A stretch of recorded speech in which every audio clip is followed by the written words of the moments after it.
What if you woke up tomorrow and could no longer speak the language you grew up learning? You had to learn a new language to be competitive in the job market, or to be able to order items online, or to communicate with people around you. What would be lost in translation? Information control and language have more in common than you might think at first glance. Metal Gear Solid has held information control as one of its themes for much of the series. You're being silly. What we propose to do is not to control content, but to create context. Though Metal Gear Solid 5 focuses on language and how language can change the context of information, and can even be used as a way to control information. Both Skullface and Code Talker suffer from the cultures of their motherlands being stripped from them at a young age. Both are forced to assimilate to the language of their captors, and are influenced by the culture that language exposes them to. Welcome back. If you're new here, my name is Luffy, and welcome to my channel. I talk video games and character analysis, so if that's your thing, subscribe and stick around. Heads up, this video will have spoilers for Metal Gear Solid 5, including the twist ending. Metal Gear Solid 5 uses Skullface to shine a light on how different languages can influence the people who speak, or don't speak, them. Lingua franca is a language that is adopted as a common language between speakers whose native languages are different. Nowadays, the lingua franca is English, though before that it was French, illustrating that the lingua franca is fluid and subject to change over time. The lingua franca is used as the language used in international diplomacy, which raises the question, is international diplomacy influenced by the language it's conducted in? Skullface explains, "With each new post, my masters changed, along with the words they made me speak." Skullface talks about how the changing language of his childhood influenced his opinions and beliefs as each new change of language brought with it a new culture and identity. This constant influx of new cultures through the new languages he was forced to speak stripped Skullface of the language and culture of his motherland, and Skullface lamented, "I was invaded by words, burrowing and breeding inside me." Skullface views language as a parasite, and the themes of controlling people and cultures through language ties in well with previous Metal Gear Solid themes of information control. At its base, language limits information. There is plenty of information that doesn't have a way of being expressed in one language, but can be expressed in another. You may have seen shorts or memes online about German words for feelings we don't have words for in English. Doing a quick search online for some of these words, articles like 11 cool German words you wish we had in English readily pop up. Words like Fremdscham, that means stranger shame, and describes the feeling you feel when you're embarrassed for someone else, and the ever-famous Schadenfreude, where you take joy in others' pain. Now apply this concept to the world of politics, and it makes us wonder what is being lost in translation when debating highly sensitive, important topics. What culturally sensitive information is lost when someone's words are translated into English? What words is English missing that they could better explain in their mother tongue? Language has long since been weaponized. When Code Talker was a child, he was forced to attend an American Indian boarding school where he was taught to speak English in an attempt to strip his native language, Navajo, from him. Skullface is infected with the Hungarian strain of the vocal cord parasites. These parasites will activate if he speaks Hungarian and will kill him slowly, making it so Skullface could never speak his mother tongue ever again. Skullface takes weaponizing language one step further as he, with the help of Code Talker, developed a parasite that would attack anyone who spoke the target language and wipe them out. It's also highly contagious, designed to spread to anyone in its vicinity to be as effective as possible at wiping out its target language. Skullface hopes to wipe out the lingua franca, English. He views English as a parasite that's infected the world. Skullface's former employer, Zero, deals in information control as a way to protect himself. He'd been misinformed in the past and had lost a close friend to the story his country had cooked up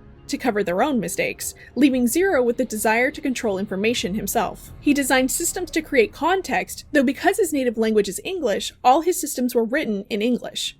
This gave his systems biases. To break through these biases, Skullface wants to wipe out the English language.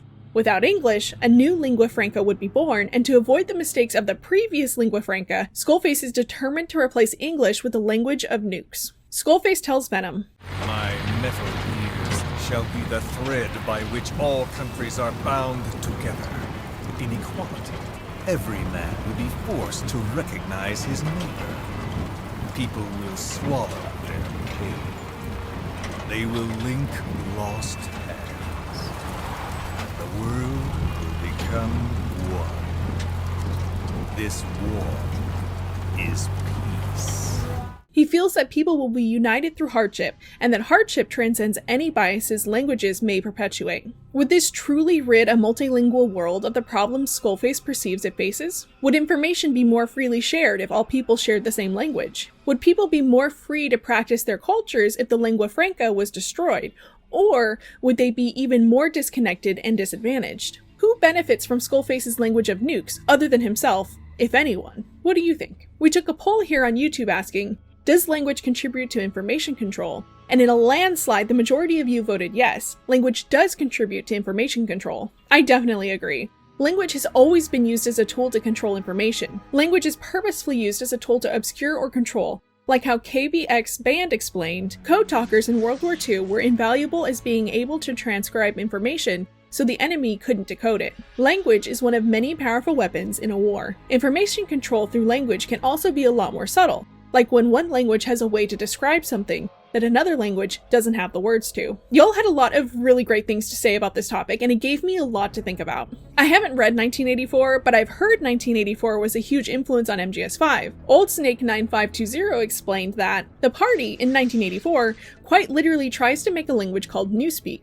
where they try to simplify the complexities of language to remove nuance from thought, as if one doesn't have the words to describe a nuanced thought, then it's harder to express oneself. This sounds so similar to what Skullface is doing. He wants to achieve peace through removing the complexities of the lingua franca and simplifying things to where people are communicating mutually shared destruction. If everyone is caught up in his language of nukes, they'll be busy ensuring their own safety by stockpiling nukes, and won't have the time or the language to subjugate other people. The janitor is in commented, the Sapir-Whorf hypothesis. And I hadn't heard of that hypothesis before today. The Sapir-Whorf hypothesis is a hypothesis first advanced by Edward Sapir in 1929 and subsequently developed by Benjamin Whorf that the structure of a language determines a native speaker's perception and categorization of experience. Skullface talks about this when he shares his childhood with Venom. Each set of his captors spoke a different language and forced him to speak their language when they took control of his village. Skullface shares with us, Words are peculiar. With each change, I changed too. My thoughts, personality, how I saw right and wrong. Skullface seemingly proves the Sapir-Whorf hypothesis. When talking about the topic of this video with my best bro, who is super smart and well-read, she also brought up 1984. She said, language control is super essential thought control. Like if you don't have the words to define your experiences, then you can't express yourself or find like-minded people who've experienced the same things. Which is very similar to what the Sapir-Whorf hypothesis describes. Language helps us frame our experiences and connect to other people who have experienced similar things and can describe them in similar ways. Taking away a shared language or languages in general can serve to divide people or force them together. Code Talker was forced into an American Indian boarding school where his native language was taken from him and replaced with English to alienate him from his culture. He was forced to assimilate into an English-speaking culture. Skullface wants to strip people of language to force them to unite under his chosen common tongue, war. My bro also brought up a concept in 1984 called doublethink, which is the acceptance of or a mental capacity to accept contrary opinions or beliefs at the same time, especially as a result of political indoctrination. There are a wealth of examples of doublethink in MGS5. Venom and Ocelot accepting Venom as Big Boss when it's revealed he isn't the original Big Boss is the big one. Ocelot even admits to doublethink when he tells the OG Big Boss, "It's nothing new in my line of work, manipulating memories, the past. But that's not all. When the time is right, I need to remember that you're the real boss. In a world, it's doublethink." But there are other examples sprinkled throughout MGS5 as well. Venom believing Pods is alive when there's no way she could have survived the night MSF was attacked is one. Another is the Diamond Dogs believing in Venom and their organization, whether they want to or not. On this subject, Ocelot says, Diamond Dogs is different. Everyone here believes in you. Regardless of where they came from or why they're here, they revere you. And they're fighting because it was their choice. And if it wasn't, they'd leave? Who knows? That's our reality here, whether it's real or not. If there's another truth, I don't want to know it. Honestly, I could do an entire video on doublethink throughout MGS, and I might do that at some point. There's so much to talk about with information control and how language plays into that I might make a part 2 of this video or an expanded version of this video. Let me know in the comments if that's something you'd be interested in. What do you think though? Does language contribute to information control, or are the two independent of one another? Thank you so much for making it to the end of today's video. If you liked it, share it with someone who wants to know more about Metal Gear Solid lore. If you need more MGS content, check out my Patreon. I upload articles I write on upcoming videos or just thought pieces on MGS in general. Or join us in Discord. We're always talking about MGS. More importantly than that though, please take care of yourself and I'll catch y'all in the next one. Thank you.